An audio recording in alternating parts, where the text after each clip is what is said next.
Hola, ¿qué tal? Bienvenidos sean todos y todas a Ojalá. Dice el presidente Mujica, no sé cómo hacen para vivir con impuestos tan bajos. Pepe Mujica lo dice en visita al presidente Danilo Medina. No sé cómo hacen para vivir con impuestos tan bajos. Todos los países de Centroamérica tienen una bajísima presión impositiva. No sé cómo hacen para vivir con impuestos tan bajos, dice. La experiencia, está hablando un hombre de experiencia que ha estudiado lo que pasa con las economías de nuestros países, que además fue presidente en Uruguay. Y ahí está su propia frase, no sé cómo hacen para vivir con impuestos tan bajos. La República Dominicana es uno de los países con una presión tributaria o con presión tributaria más baja, es de los que tienen presión tributaria más baja.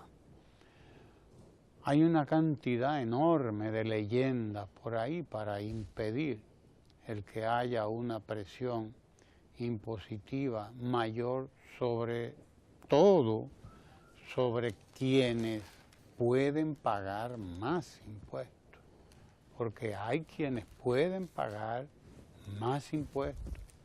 No estamos hablando de cargar más con impuestos que no son progresivos al pueblo, no es castigar el consumo,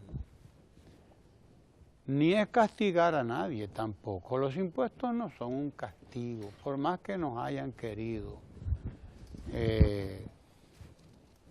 convencer de eso, no son un castigo.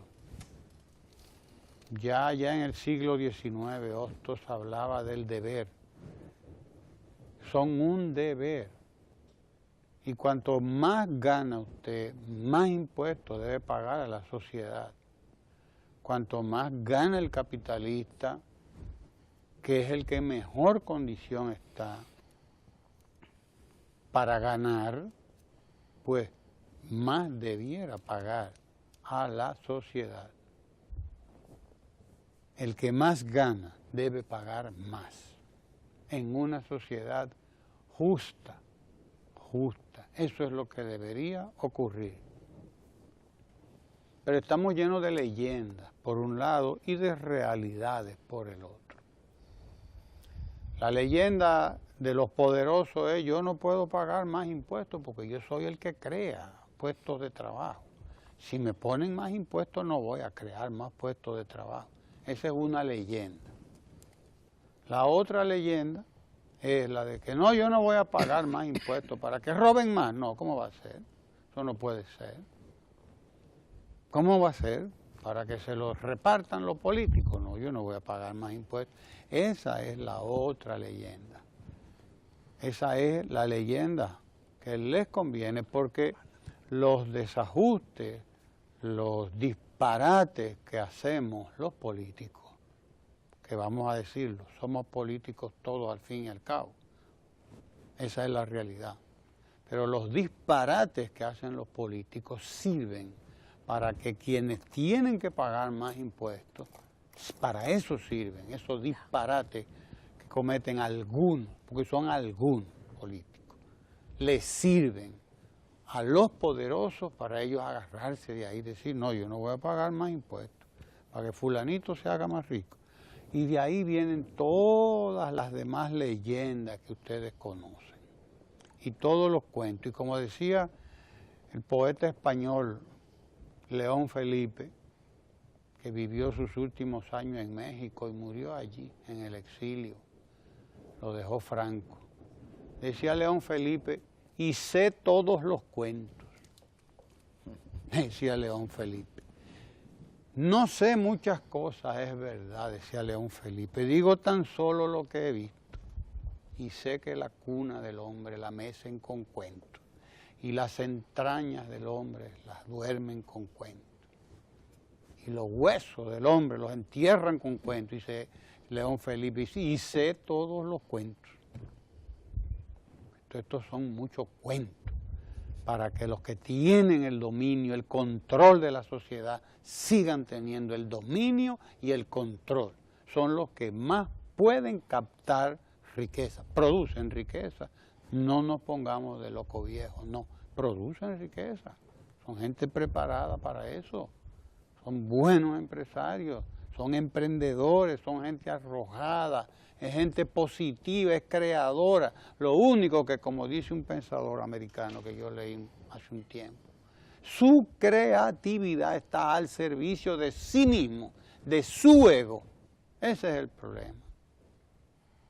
Que tampoco fuera malo si estuviera al servicio de su ego, de su persona, pero solamente hasta el punto en que eso no perjudica a la sociedad, no perjudica al conjunto, que ahí, por ahí es que le entra el agua al coco. Ese es el gran problema. Cuando Mujica, el presidente uruguayo, que recién entregó la presidencia a Tabaré Vázquez, su amigo y canchanchan, compañero de lucha, el doctor Tabaré Vázquez, otra estrella de la política de ese país, dicho sea de paso. Cuando Mujica dice que el presidente Danilo Medina es un mago, él está en lo cierto, está en lo cierto. Usted es un mago, usted hace magia con las recaudaciones que tiene este país, con la carga tributaria que tiene este país, que es inferior al 14%, creo que no llega al 14%, si ustedes me corrigen, cuando el promedio en América Latina anda por el 19, el 20, el 21%, por ahí. Vaya usted a ver.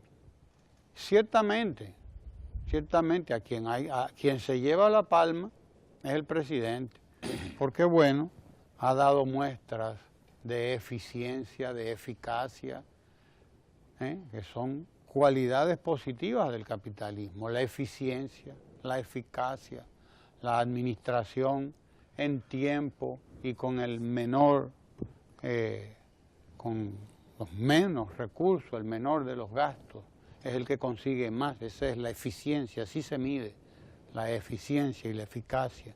Cuánto usted es capaz de hacer en menos tiempo y con el menor costo. Pues bien, el presidente ha dado muestra de que en 4 años que tiene ahí, con lo que se ha manejado sin aumentarle los impuestos prácticamente a nadie, pues, óigame, aporta el 4% del Producto Interno Bruto a la educación. Se dedicó a eso en cuerpo y alma. Esa era una ley que había que cumplirla. Era una ley, pero además era un mandato, era un deber. Los pueblos no pueden vivir sin educación. A los pueblos hay que educarlos hasta que se den cuenta, hasta que lleguen a un grado de conciencia que les permita al ser humano, como decía Martí, que le permita al hombre no ser el lobo del hombre. El hombre, el lobo del hombre. Llegar a ese estado de conciencia que supere la inconsciencia que lo lleva a acabar con todo. Acaba con los montes sin darse cuenta de que está acabando consigo mismo. Y llega al punto de que acaba con todo, si usted lo deja. No hay monstruo peor que este monstruo que parió la naturaleza. La educación es fundamental. No vamos a salir nunca de la miseria, de la pobreza, de los feminicidios. Los feminicidios, esos que están hoy, que estamos hablando, que hablan los periódicos hoy, son uno de los peores frutos de la inconsciencia y de la falta de educación en un país. y de la falta de todo en un país. Entonces esa inversión no podía posponerse. El presidente se dedicó en cuerpo y alma a buscar esos 100.000 millones que este año montan los 130.000 millones de pesos en el nuevo presupuesto. Para dar tanda extendida, a ver si acabamos con esta miseria en unos cuantos años y comenzamos a producir hombres y mujeres, dominicanos y dominicanas de otra naturaleza. Pero además de eso, el presidente ha estado creando oportunidades de trabajo, 400.000 empleos. No ha descuidado la salud, no ha descuidado la construcción de infraestructura. Hay que ver cómo están planificadas. Bueno, acaba de informar el ministro de la Presidencia que ya el 911 comienza a funcionar en Santiago el año que viene, a principios del año que viene estará funcionando el Sistema Nacional de Emergencia 911, que aquí hubo quienes se atrevieron a querer ponerle un impuesto a las llamadas telefónicas, recuerdo yo, en el último gobierno del presidente Leonel Fernández. ¿Y de dónde es que vamos a sacar los cuartos para el 911? Bueno, pues salieron los cuartos del 911, ahí están. No solamente se implantó aquí en el Gran Santo Domingo, sino que acaba de informar Gustavo Montalvo que comenzará el año que viene en Santiago, en Puerto Plata, Jaime y San Cristóbal tendrán montado ya el año que viene el 911. En los 4 o 5 primeros meses usted verá que está montado ahí, porque el edificio de Santiago ya está bien avanzado. 4 meses más o menos eso estará listo. Y los equipos comenzaron a llegar, etcétera, etcétera, etcétera. Y sí, como dice el presidente Mujica, ustedes son unos magos. El presidente es un mago. Con lo mismo que recibió, prácticamente, con eso mismo está ahí, haciendo lo que tiene que hacer, haciendo lo que tiene que hacer. Sí, señor, somos unos magos. El presidente es un verdadero mago, porque, oiga, qué brega va a dar esto, ¿verdad? Bueno, que somos muy buenos para exigir nuestros derechos y a veces muy malos para cumplir con nuestros deberes. Pepe Mujica dijo, bravo, ¿cómo pueden hacer tanto con estas recaudaciones? La presión tributaria de República Dominicana está en un 14.19, es la segunda más baja de toda nuestra región. Y efectivamente tenemos que pagar nuestros impuestos y asimismo exigir que estos impuestos se transformen para garantizar que el Estado Dominicano, como lo ha estado haciendo, haga lo que tiene que hacer, cumpla con su rol de Estado y sea nuestro protector y nuestro garante de los derechos fundamentales en los diferentes sectores de la vida nacional. Tenemos mucha gente, usted paga sus impuestos y yo sí. también, hasta Guillermo paga impuestos, que es una persona totalmente... Lo pago y declaro todos los meses. Reacia. Y no lo dejo para último. Sí, creo que son impuestos. Y no lo dejo para último. Algunos de los cuales no deberíamos pagar porque resultan absurdos. Otros, pues son el aporte, así lo veo, que uno tiene que hacer, aporte. Como ¿Eso es un aporte? Es un aporte a cambio del cual se reciben servicios vía las múltiples facilidades que el Estado brinda también a los ciudadanos. El tema de los impuestos es más viejo que usted, profesor. Oye, no, eso es más viejo. Eso es tan viejo como el capitalismo, vamos a decirlo así. No, eso es más antiguo, bastante más antiguo que el capitalismo. De hecho, empiecen a sacar las placas temprano, no lo dejen para último. Sí. Bueno, miren, pero usted tiene una serie de puntos. Una agenda. Una agenda bastante comercial. Sí. Yo hago mis anotaciones, yo soy muy virtual, pero me gusta hacer mis anotaciones. Pero la veo como medio tímida. Miren, a mí me inquieta un tanto. Primero, la situación por la cual ya el presidente Danilo Medina visitó personalmente el territorio haitiano, yendo a la capital de esta república, Puerto Príncipe, este fin de semana, y constatando allá la gravísima situación en que queda la población haitiana residente en ese territorio de origen, después del paso de Matthews. resulta ser que en términos reales, Matthew en territorio dominicano no produjo precisamente daños. Desplazados, bueno, desplazados por muchas razones, en toda parte del mundo hay, ni siquiera por razones de temporales tan fuertes, de fenómenos tan fuertes como un ciclón, sino de prolongadas lluvias, de deslizamiento de tierra, inundaciones de campos de por sí que ya saturados en general por el agua o por el tipo de terreno que tienen. Se podría decir que en términos de embalsamiento, se dice, ¿verdad?, de las presas, de que se llenen los embalses y por lo tanto luego de un periodo relativamente seco por el verano nuestro, que ya llega a su fin precisamente con la temporada un tanto ciclónica, se podría decir que este fenómeno, por el comportamiento también, si no errático, impredecible que tuvo, bueno, no nos atravesó como ciertamente atravesó una parte importante del territorio haitiano. Pero además, por lo tanto, es un fenómeno que bendice de alguna manera nuestro territorio más que dañarlo. Por cierto, la isla en general se podría decir que está bastante verde.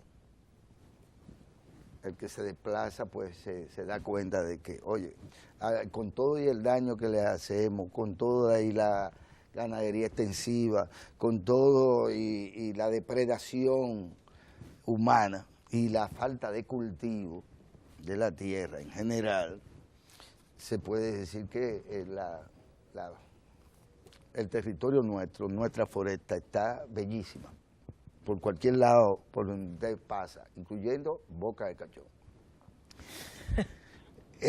Se puede decir que este fenómeno fue positivo. En el caso haitiano fue devastador, porque además los recursos que tenemos nosotros para protegernos de los potenciales o posibles daños de un fenómeno como el de Matthew, no los tienen los haitianos, no los han tenido los haitianos. Me refiero al tipo de construcción, me refiero a los refugios, que prácticamente han sido inexistentes, ni tampoco tienen una cosa que se llama el Estado.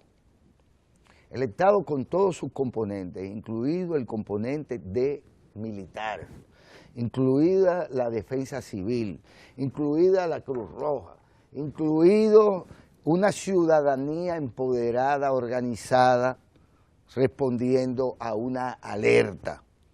No tienen, y hay que decirlo, un gobierno responsable al frente de lo público. Por lo tanto, en el caso haitiano, aquello es una nueva situación de extrema gravedad que, sin embargo, nos pone a nosotros inmunes al fenómeno meteorológico, nos expone a nosotros a otro tipo de peligro, como el del cólera, como incluso el de la inmigración. Es decir, que hayan más haitianos que no tengan otra alternativa que arrancar para acá, porque además en los demás sitios donde lo intentan, se lo prohíben y lo devuelven de mil formas o lo dejan que se ahoguen en la mar, como se dice. No, entonces nos exponen a nosotros a una nueva oleada de inmigración, nos exponen a nosotros a enfermedades, pero además nos ponen de cara a si somos o no, si debemos o no ser solidarios con el pueblo haitiano, porque la solidaridad es una obligación, pero como bien diría el maestro, es una obligación moral, que es una construcción también relativa. Es un deber. Y un deber. Fantástico. Ahora, estamos ante una situación que por demás... es un don y es una virtud. Es una virtud, lo que no es pecado todavía, capital, pero virtud sí. Pero nos expone a nosotros a esto. a esto que está aquí quiero que lo veamos. Miren, ahí hay dos titulares. ONU apela al mundo para socorrer a Haití, nadie lo hace, solo nosotros que somos más solidarios que la ONU juntos todos en la ONU. Y ONU reitera preocupación por haitianos que viven en República Dominicana, que según ellos dicen es una comunidad que sufre de discriminación racial y que sufre, en el caso de, según ellos, en muchos casos de haitianos, de apatridia, que no se entiende cómo alguien puede no ser lo que es.